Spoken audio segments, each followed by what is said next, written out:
when we went into the Gnan Vidhi ceremony, we were a little bit skeptical. We had been hearing so many amazing things about it and still didn't really quite understand what it was. And there still was something inside of us that just told us that it was really important to do it and to attend. And so we did. And I would say that the biggest thing that we noticed was it was almost as if a vacuum had just sucked all of the noise right out of our minds. And it was so silent and so still after the ceremony inside of us. And we just relished in that for days. We were able to really have the time and space to just feel. And it was an incredible feeling. And I would say that the ceremony was a lot more practical than I thought it would be. It was almost as if it was so simple that it felt like it was something that would have been really nice to have had conveyed when I was in kindergarten, to really kind of start my whole life with this understanding of who am I and what is the mind and how does life work?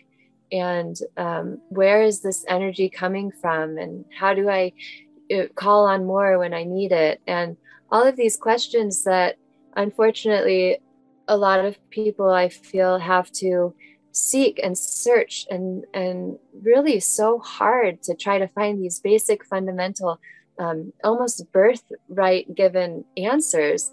And it was given in this ceremony. And after that, things started to make sense, I would say. And there have been some ups and downs along the way, but one of the greatest blessings is that staying with Akram Vignan and staying with the prayers that are given after the Gnan Vidhi ceremony offers solutions that are really grounded within the intention to not hurt any other living beings on this planet, and to be able to be free from our struggles and our suffering and aid others in doing the same.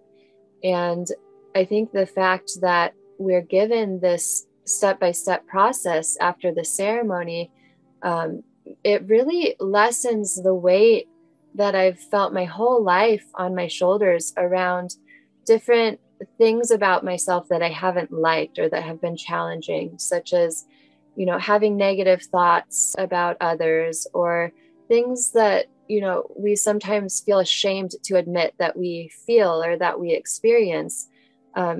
Essentially, through the process of Akram Vignan, I've found a way out, and it's been shared so concretely and so clearly that anybody can do it, and it's seen more as a science than a religion or a spirituality, even, to the degree that it's really this step-by-step process. And so I think that I've really seen that I don't need to be afraid of the shame that I feel at times due to mistakes that I have, or I don't need to be afraid of the guilt that I feel if I mess up with my children and speak in a tone that isn't ideal. I know that I can come back into myself.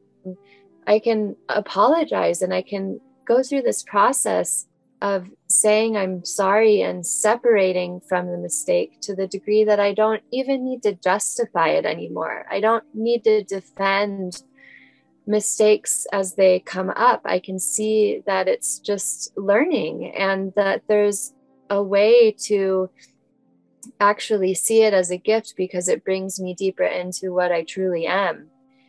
And so these have been some of the most valuable lessons that I've learned through attending the Gnan Vidhi ceremony and being a part of this amazing science. And I feel every day sitting in satsang, it's so exciting for me. I finished the daily satsang and I can't wait for the next day's satsang. I feel the transmission, and I feel just elated. And I don't even, like I said, need to understand some of the things that are talked about, but it's just having the intention of being of service to the truth in this world, and not wanting to harm anybody, and wanting to really live a life that is filled with peace and contentment. And this kind of leads the way, and everything else just kind of takes care of itself and falls away that isn't in alignment with that value. And it's beyond magic, even though it's so real at the same time. And so I just have infinite gratitude for not only the dear beloved women that brought me to this, but also for everybody involved in this, all of the guides, all of the people who are doing seva and helping with every event and every satsang that we get to have the pleasure of watching from our own homes, and everything behind the scenes. It's just infinite blessings and gratitude to everybody, and to everybody that may have the good fortune of being introduced to it. So thank you.